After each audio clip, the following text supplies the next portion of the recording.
Hi, welcome. It's time for my campaign update and town hall for today. Good morning, USA, and welcome. So, I'm getting a little comfortable here, and then I'll begin. It's afternoon in Switzerland, 3:30, and I'm on the road. So, let's see. Campaign update. So I was in Geneva last week. They have a day that is called they have international days, and they called this one the International UN International Day of Living Together in Peace. And so my talk today is a little bit on that whole topic, but I want to just remind everybody that the UN was created in 1945 after World War II, and Israel was created in 1948, just at the beginning of 1948. And if you look at the maps that the UN produced about Israel, or about Palestine and Israel, and so, the 2 years that they were that they were an organization, I guess they must have spent a lot of time on this project, because it's one of the first ones that they did. And if you look at the maps from the beginning of 1947 of Palestine, and then how they changed it at the end of 1947 to Israel, you'll see the progression of stealing that happened by this so-called peace organization. And what was really shocking is in 1945, they came out with their Human Rights Declaration of, what are rights, and 2 years later, they pretty much tore that document up when they created Israel. They just took land from Palestine and turned it into Israel. And this is how the UN got started. So, my campaign update was I was down there protesting, naturally, and they didn't like it. I had 3 different types of police come up to me and question me and everything, but they didn't stop me. They just told me I couldn't put my things out. I had to keep moving, so I did. But anyway, some people saw me, and I got noticed, and so that was good. Because, the more people that are aware of the things that the UN is doing that are not, that are hypocritical, they don't match their plan of peace. So, we need to, as a world, we need to take a critical look at the UN. I don't think they're doing everything that they want to do, or what their purpose was originally for, and then what they're doing now. So I think we have some issues there. I think part of the UN's problem is they don't have a military to back them up, and I don't think the US should be their military to back them up. And I don't think that they really need a military. I don't think they're doing that great of a job. They're not getting food to where it needs to go in Gaza, and so they're part of the humanitarian crisis. They like to pretend that they're on the good side, but they're actually not. So we need to stop our funding. The U.S., we do 22% of their budget, and their budget is in the billions. It's only like something like 2 or 3 billion. I forgot what the number was. But that's a lot of U.S. tax money going to the UN that, nobody in the U.S. really understands why we're involved anyways, So I think we need to rethink our relationship with the UN, give less money. There's no point in having them do our business for us when we can do it for ourselves. And they're doing a lousy job. Their main focus is Africa and Europe relations. And so far, I mean, as long as they've been in existence, we've been at war. So, we had no enemies in that region until the UN turned Palestine into Israel. None. No U.S. soldiers were killed anywhere in that region until then. So, I'm really disappointed, to say the very least. And shame on Israel for doing that. Shame on President Truman for signing it and agreeing to it. There were a whole bunch of people at that meeting who didn't want it, and they just ignored those votes. So this is, it's unacceptable. And, a lot of people, well, for me, the UN is good at getting facts together, or getting some facts together. But the problem is they go in with European eyes, looking at things when they have no clue, and also male European eyes. And so unmarried male human eyes going in and trying to judge what women are doing and what men are doing, and they have no idea what they're doing. So I think we need to really rethink this whole United Nations thing. They don't promote peace the way they say they do.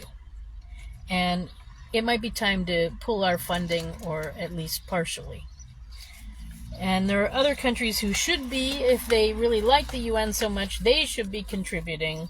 But the general, West Virginian actually doesn't want to be involved in the UN at all. And I can say that probably for the Ohioans and many others. The UN is not doing the work they should. So, that was my discovery over the last week. And I was down there in Geneva at the UN office protesting on the Living Together in Peace Day, because they're the ones who've created all the problems so far. So, I'm not president right now, so I'll say President Trump, I hope you're listening, and you do something about that. I was also out protesting in Zurich on the Labor Day, doing my own, protesting that I'm paying taxes and my vote is not being counted. And this is actually unconstitutional. So, Mr. President, to Trump, if you're listening, come on. There's fraud in the election process. It's time to announce it and time to move forward and have a real election with integrity. Okay? Our people deserve it. Our government is so corrupt. And there might be other corrupt nations out there, but we've come pretty close, and since a lot of countries look to us for leadership, it's not acceptable to be a corrupt nation. It's just not. I was not raised on our country being corrupt. Even though it probably was more corrupt back when I was a kid, I don't know. It's pretty corrupt right now. So it's hard to say. The corruption sort of changed and moved in a different direction. But this is not what our founding fathers fought for. This is not what people died for.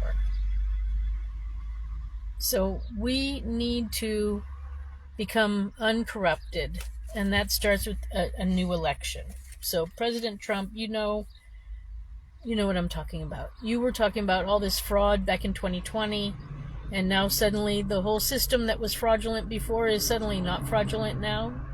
I don't think so. So anyways, Mr. Trump, they'll listen to you. They don't seem to listen to me no matter what I say. I talk until I'm blue in the face and they don't listen to me. Okay, so, and I think the last town hall I talked about idol worship and how we have to stop that. And again, the UN has this one singular person running it. It's an Italian guy. Before that, I think it was Kofi Annan or somebody, a popular one. And this is a thing, these popular ones, they get in and then they stay there for 20, 30, 40 years. And nothing changes, and Yeah, yeah. There's just idol worship has to go away. It's okay to like, rock stars and movie stars and models and stuff like that. And it's also okay to have idols that are, you know, reasonable, that are presidential or other leaders. But we don't need to vote for it. We need many people being leaders, not just one. I think that's the main point. We need many, not one. So go to my town hall video from a couple of days ago on Sunday. I made one where I talk about a different way of voting and a different way of having the what is it called? The executive branch, where we do have a president, but it's more a figurehead type thing.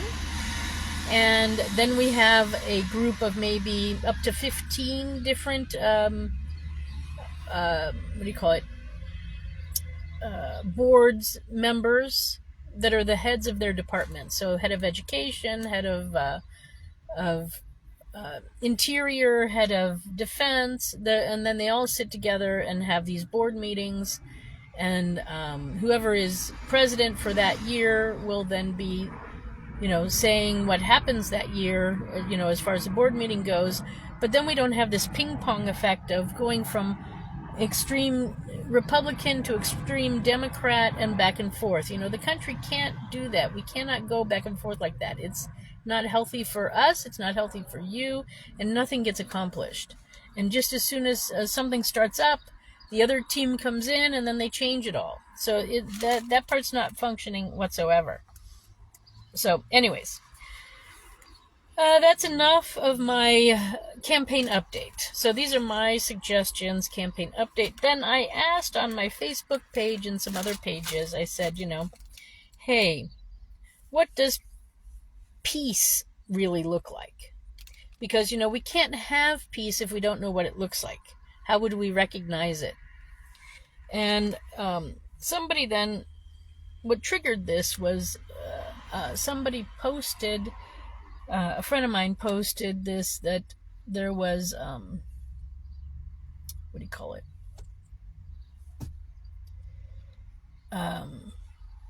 peace is living without conflict. And I mean, there's a lot of truth to that. That's true. But I think it's also more than that. And basically, I asked around, and this is what I got from others. So, a simple life.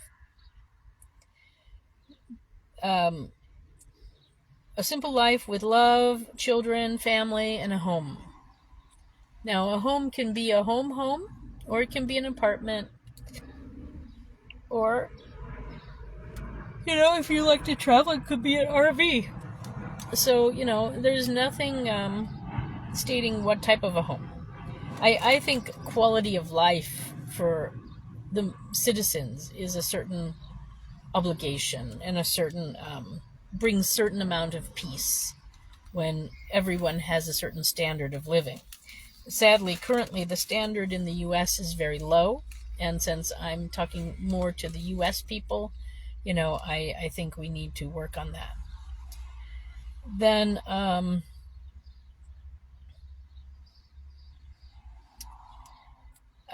the us versus them and the idol worship is also something that causes a lot of conflict or lack of peace or jealousy or envy. And that's why, having a more unified level standard that's reasonable quality is what's really needed. So then, someone else said unified, and I said mutual respect in each other. So we need to respect and appreciate each other. Whether we're the garbage man, or a teacher, or somebody working, so a pilot or a construction guy or somebody who's working in an office, who's a CEO of a company, who's a public speaker, who's president of the United States. We all deserve respect. We do. Mutual respect for each other. 100%. That will, because we all have a role to play and we all need that. Then finding balance with nature. I think with finding peace, it's respect and balance, I think, are two words that really need to be included. And let me see if Sharif wants to join me.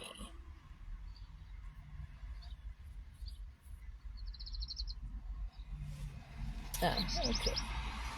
No, he doesn't want to join me. Okay, so he doesn't want to join me. That's okay. Then finding balance with nature. That means using our resources wisely. I don't know if we're doing that currently. I think we're doing it a little bit too much for greed and less for usefulness. And the way I see it, I noticed a lot of projects get started in West Virginia. Roads get built and some items get brought in, and then suddenly everything shuts down. So I don't know if that's like the wise thing to do either, but it does, I guess, build roads for the people.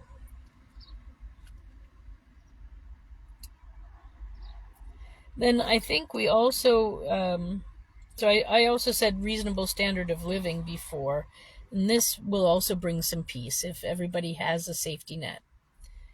We have a little bit of that currently, but it's very low standard, and I would hardly consider it a safety net. Our people deserve better. But, if we're giving all of our money to the UN and other countries, it's time to bring those monies back to the US and spend them on our people. Our people belong to our country. The other people belong to their countries. Their country needs to take care of them.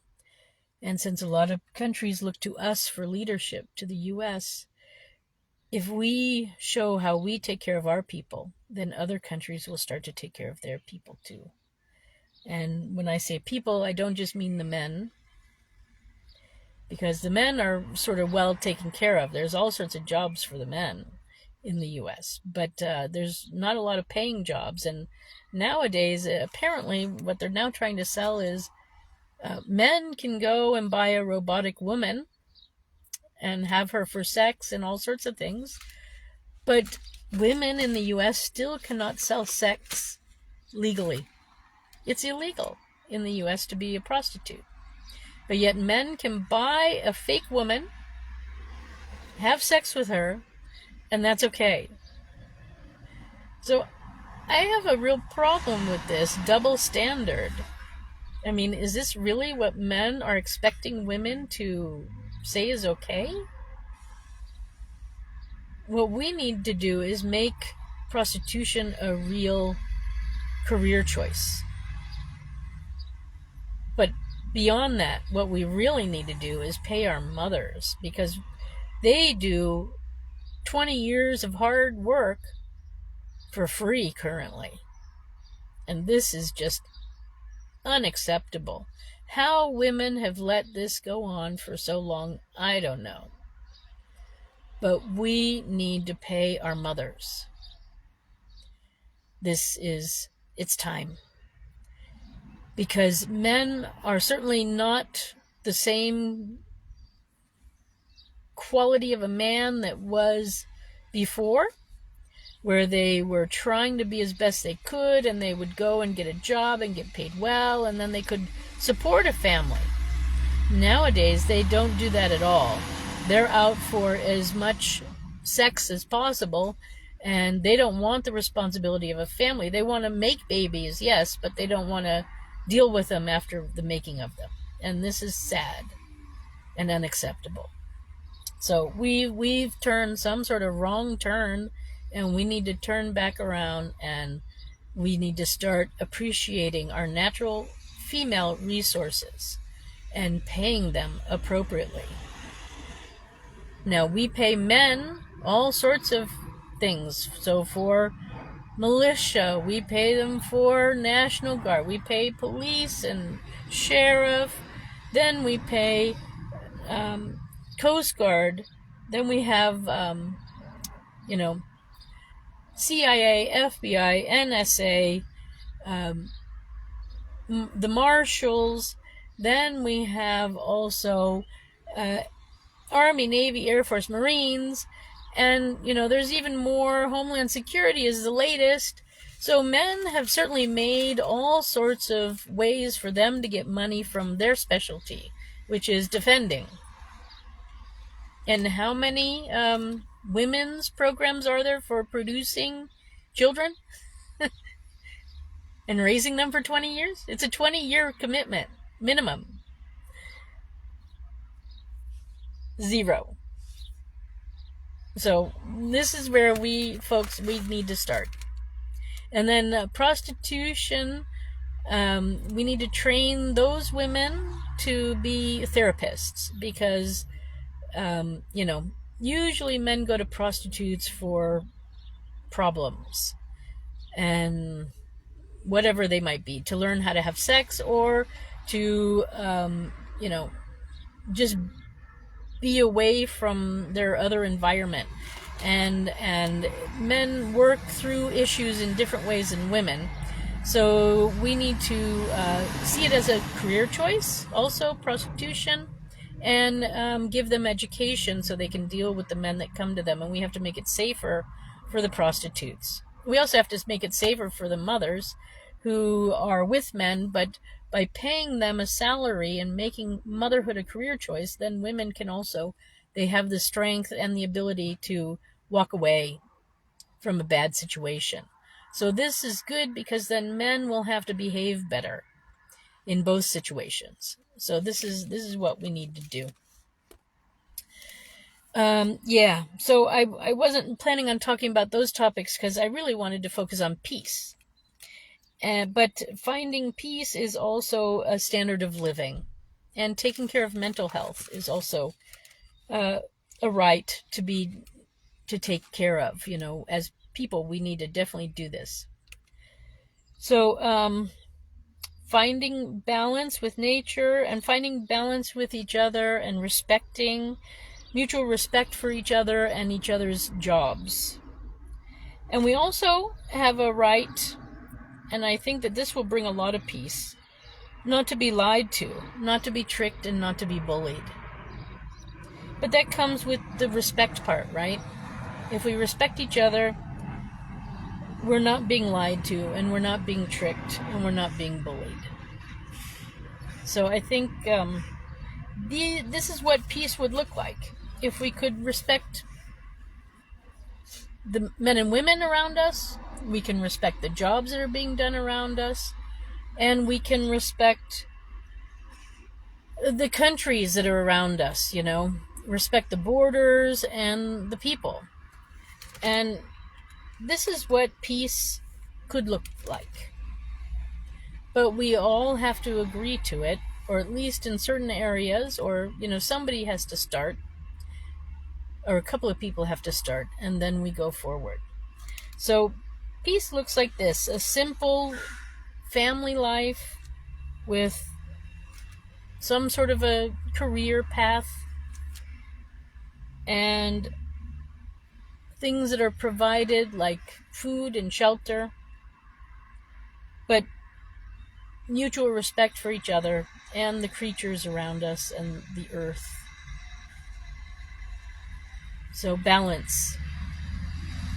If we were in a good balance, we would have peace. But,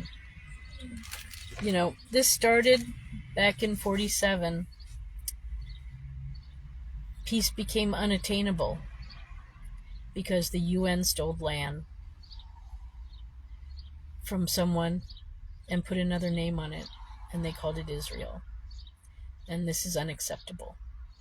We had peace in the region before that. We do not have it now.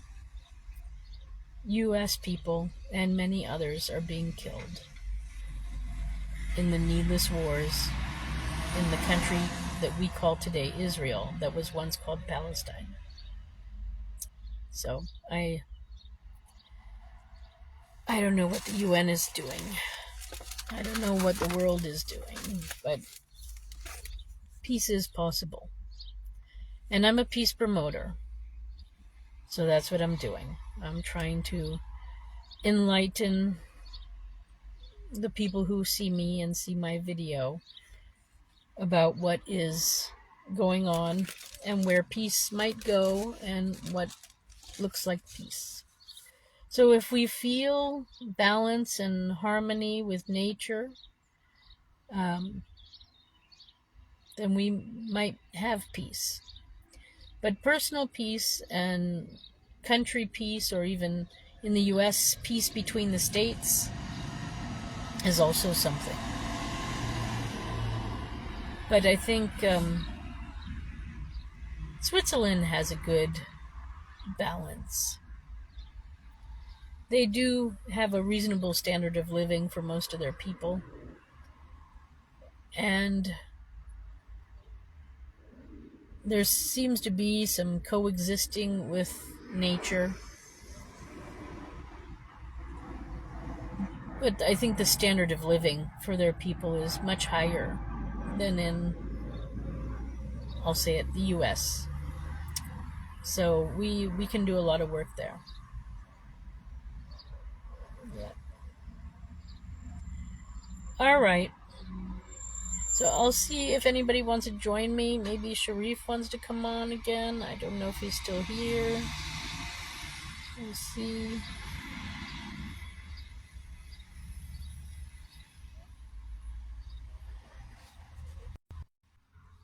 Maybe he has some peace.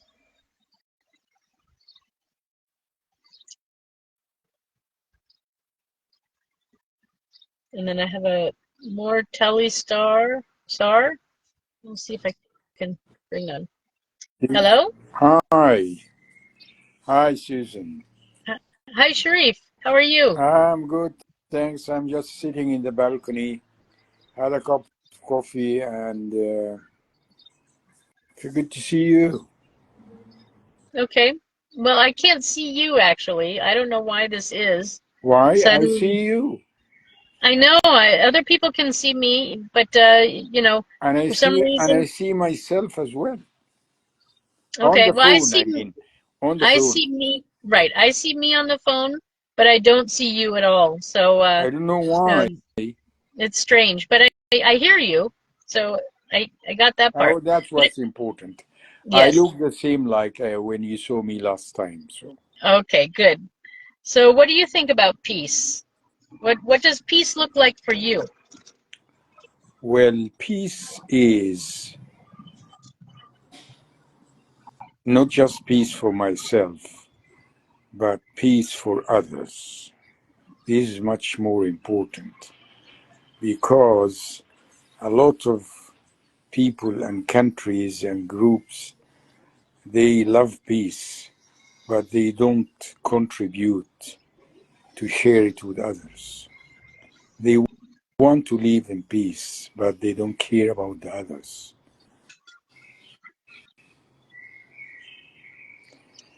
Unfortunately, Is it that they don't respect the borders, or what do they you? don't care.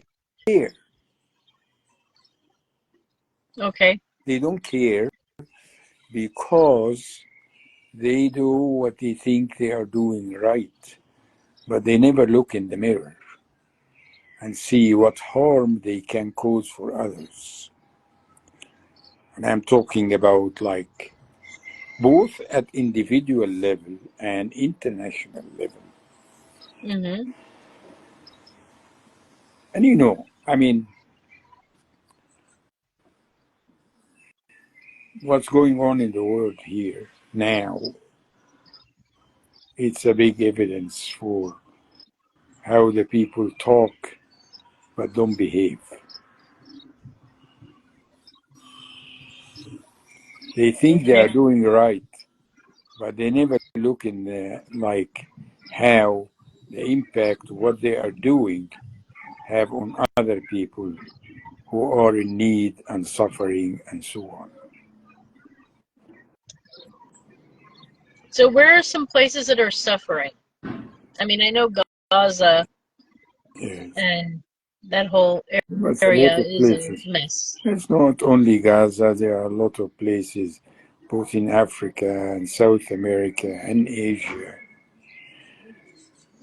But the point is that the people, they think that they are doing right, but they never think about what impact of what they are doing on other people. They just think about your closest environment, close people, family, this around. But we buy things from companies that destroying the environment. We don't care about. When you're talking about Gaza now and what's going on, and people who are scared to criticize Israel for not being considered anti-Semites. And what is Israel doing, not for Palestinians, but the whole Middle East is terrible. But nobody dare to criticize Israel. There are a lot of people doing it, but those who are in power and supporting Israel, they don't care about others who are suffering of what Israel is doing and have been doing now for 81 years, because they are scared of being considered anti-Semites. Mm-hmm.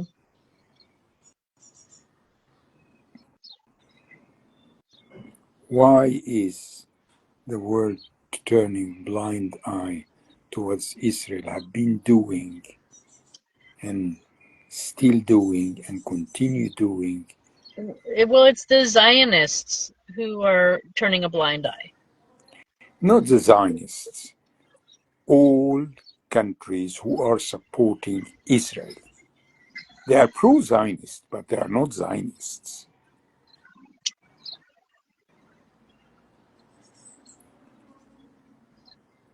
Who Yeah, I of the don't know. big I mean, powers, of the countries, big powers, who dare to say to Israel, stop now, end it now?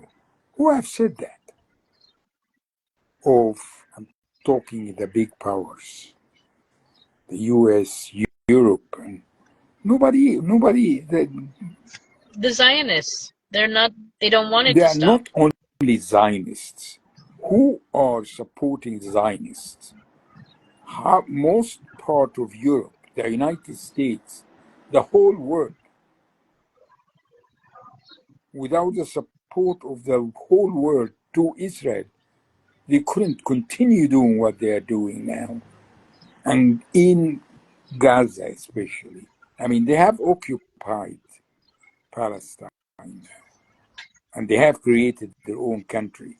But why can't they leave the Palestinians who live in Gaza in peace? Because somebody wants that piece of land for, it's prime real estate. It's beachfront. But this someone, do they have the right to do it? No, they don't. That's the whole point. Why is the world turning blind eye to that and just very, very, very passive and lazy and supporting Israel, despite all the rudeness and violence and abuse they have been doing for the Middle East, especially the Palestinians?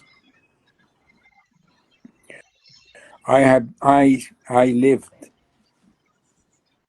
3 wars in Egypt: 48, 56, 67. But then I left Egypt 1972.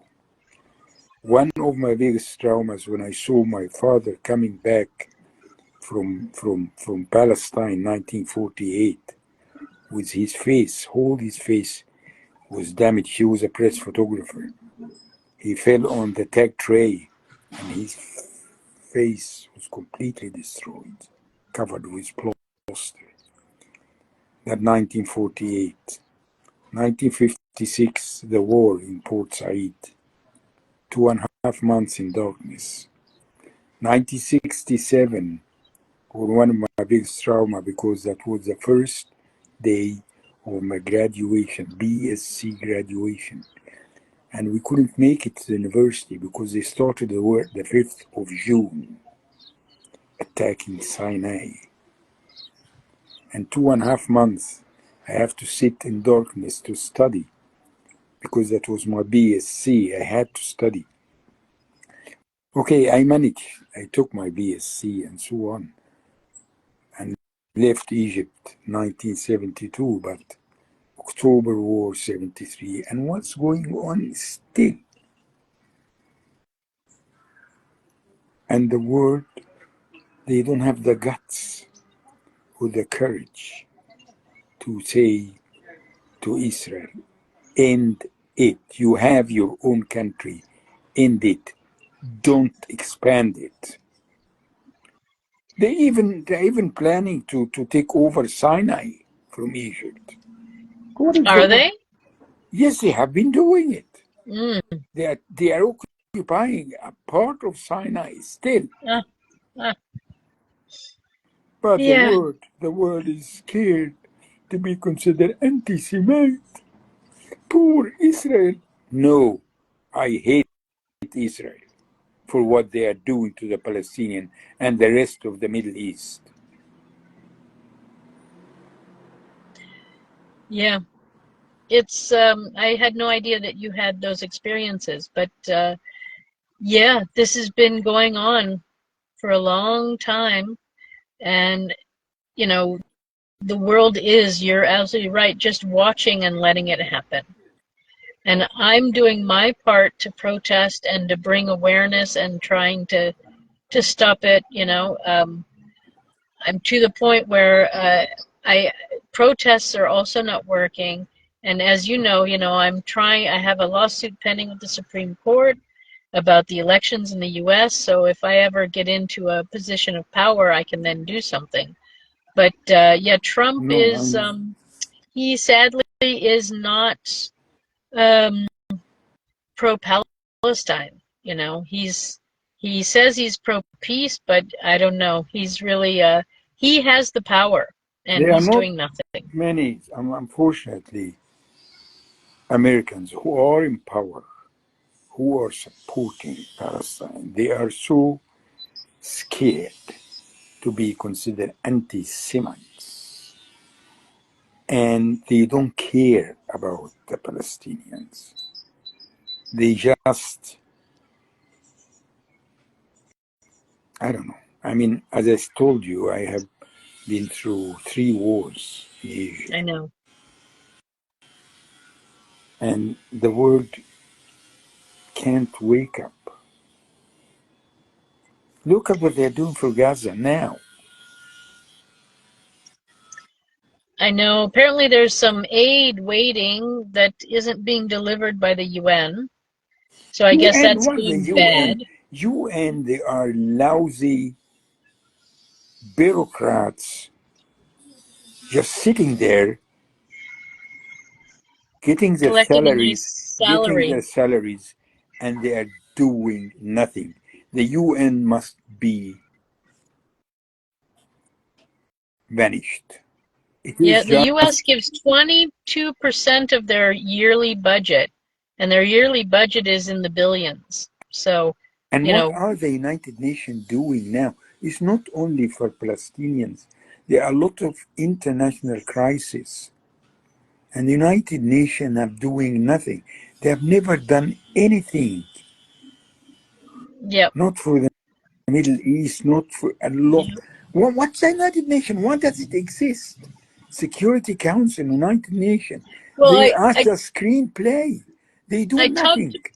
I talked about that at the beginning of the video. I don't know if you were watching, but you know, they became a thing in 45, and then they wrote, you know, they became the United Nations, and they did that document on human, um, what is it, human rights.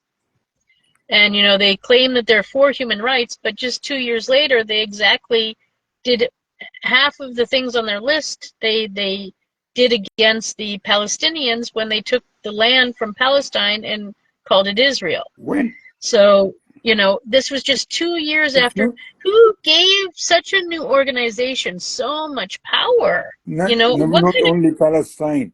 What can you tell? I mean, can you just think of any international crisis that the United Nations have solved in an efficient way, ended war and ended mass murder and all this?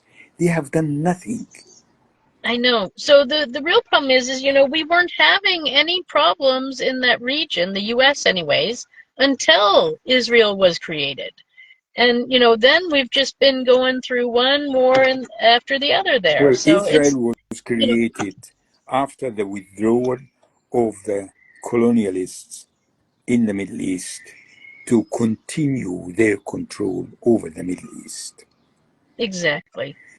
There we go. And Now we I have mean, the I answer. was born 1947, 1 year before the creation of this Zionist state. I mean, the Jews who lived in Palestine, they lived in peace with the Palestinians before 48. And all these problems have been created by the colonialists, the British colonialists who created Israel to ensure their control of the Middle East after their withdrawal. And they continue doing it. And the whole world is scared of fear of being considered anti-Semite. What about anti-Palestinians then? These people don't exist? Or anti-mother and motherhood. Yeah. Hmm. I mean, So we got lots of people who are very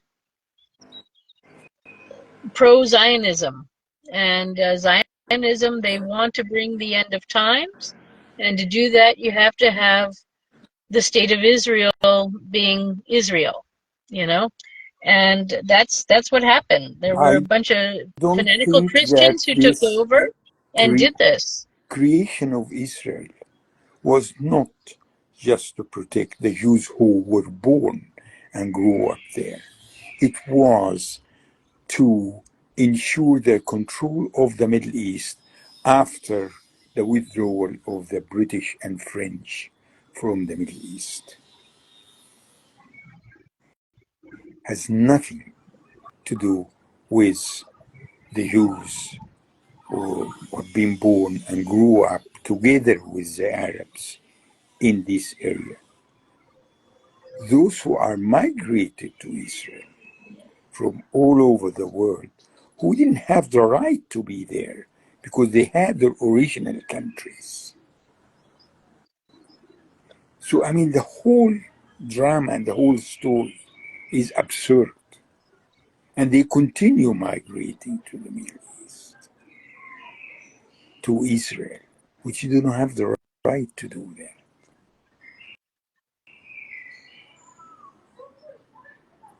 Because the Jews and Muslims and Christians, they who were born in Palestine, they grew up together. They didn't have any problem.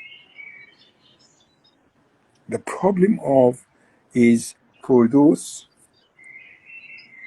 Jews who wanted to invest in Israel and create a power site in the Middle East.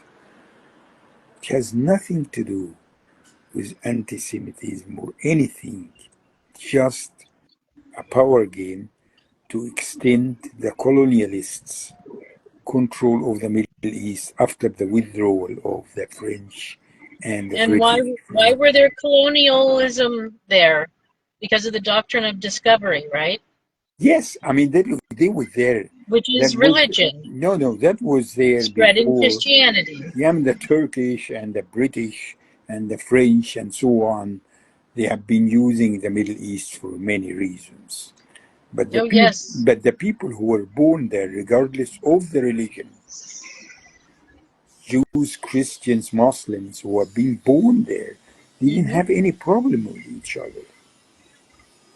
The Zionism has nothing to do with Judaism to do.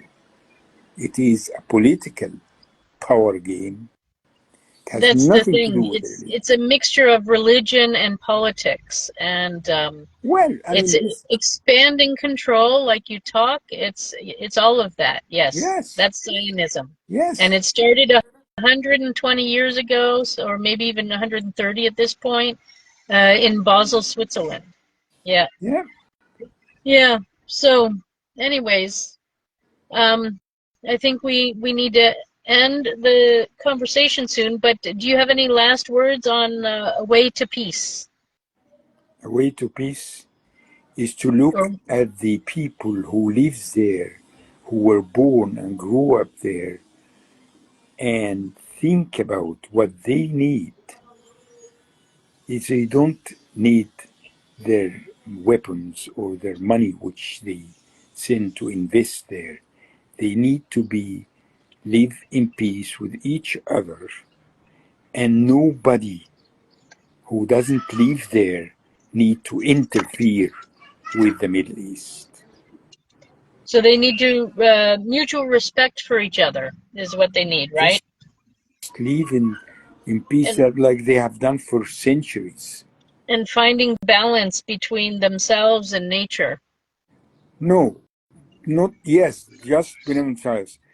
The most important is the big powers who don't live there, they don't have anything to do there. Big companies, armed Hmm. forces, and all this, they just get off. Right. Leave the people who were born and grew up there to live there with each other in peace, like they have been Hmm. doing in centuries, not Yeah. the last 70 years or 80 years. Yeah. But the world, Okay. anyway, Yeah, well, let's see what happens. Maybe Donald Trump will see this video and learn something and get some I don't ideas, think and Donald maybe Trump. he'll have a way of going forward. I don't know. But With yeah, I all think we need to respect, pull our with money all from respect the to Don, UN. with We all we don't need respect, to give the UN. with all respect to Donald Trump and all other people in power all around the world, they don't give a tit about the people who are living there, have been living there and suffering. They care about their interest, economic, military, and power game. They don't Yeah, care about these people who live there. I know, and that's the problem. We got lots of countries that are very the people at the top don't care about their own people, Not and this has been and a constant problem all around the not world. only the European and American, even the Arabic governments, they don't care Yeah. about what's going on in Gaza and the Palestinians. They All right. Well, continue anyway. yeah, we're getting nowhere with the conversation, except for we've decided what would be a good idea for peace is to talk to the people and help the people. Not They need talk to the shelter, they people, need no, not food, talk to the, I mean, they need to go forward. people who don't live there, they have no need to interfere. Let the people who live there to solve their Exactly. own problems. Yes. The big Yes. powers, empires just let be, get off, and let the people who live there make their Mm-hmm. own life. Yes. Yep. Anyway, All right. So let's finish on that note. Thanks for stopping by, Sharif. It was nice to talk with you. Like I said, I talk to can't see you, and you. we can continue discussing it at somebody else. Yeah, Anyway, we'll have another conversation, I'm sure. sure. All right. Anyways, you have Good a good rest of your day. You day. see, you Thanks for too. stopping by. Good to see you. Bye. Bye. All right. And to the rest of you, again, I am Susan Maud Buchser-Lochocki. I'm still a presidential candidate, and I have not conceded. I still have a lawsuit pending with the Supreme Court, and I'm doing what I can from where I am, trying to bring peace to all of us, promote peace, and to give the voice to the voiceless. So this is important. So many people are silenced by greed and power, as you know. And so I'm going to leave this, if we could try to respect each other a bit more, to find balance with the people around us and also with nature would be wonderful. Try not to lie and stop tricking people into things or bullying people into things. It's not acceptable anymore.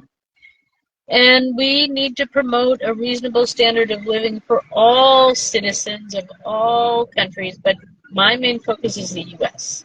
So I want to bring a better standard of living to the people of the US. And we all deserve to have some love and care and possibly children and happy mental health feelings or thoughts. So, you know, we are right now at a moment in time where lots of change is happening and we can even change it more for the better. So I have a lot of different ideas for my platform. I have over 600 videos on YouTube. So please have a look around, and on Facebook too, I have a link to a video where I give my platform, some of my platform ideas. So, you know, go ahead, have a look. But I think, you know, we have to respect borders and people and live within a certain amount, but we need a standard, a good standard of living, and that's what's missing in the U.S. We don't have a good standard of living, and this is not the way we should be taking care of our U.S. citizens. And for me, it's U.S. citizens first, and then we can focus on other places, you know. But we don't need this body of people who are accomplishing nothing called the UN. We don't need them anymore. So I recommend that we stop funding the UN, Donald Trump, because they're not doing their job anyways. Ever since they've been created, we've been having wars, not peace, and this is unacceptable. So many US people have died, but also many people from other countries have died because of the United Nations and their platform. So it's time to say goodbye to them. They do have a good fact-finding platform, so maybe they're just a research material now rather than anything substantial, and they don't deserve the weight and power that they have throughout the world. So I am, like I said, Susan Maud Buchser-Lochocki. I am a presidential candidate still from the 2024 presidential election, and this is what I have to say about a way forward to peace. Thanks for stopping by. My website is susan4usa.com. And if you're watching this on YouTube, don't forget to like and subscribe to my YouTube channel or any of the channels that you're watching this on. LinkedIn, Instagram, Facebook here. So anyways, have a good day wherever you are. Bye for now.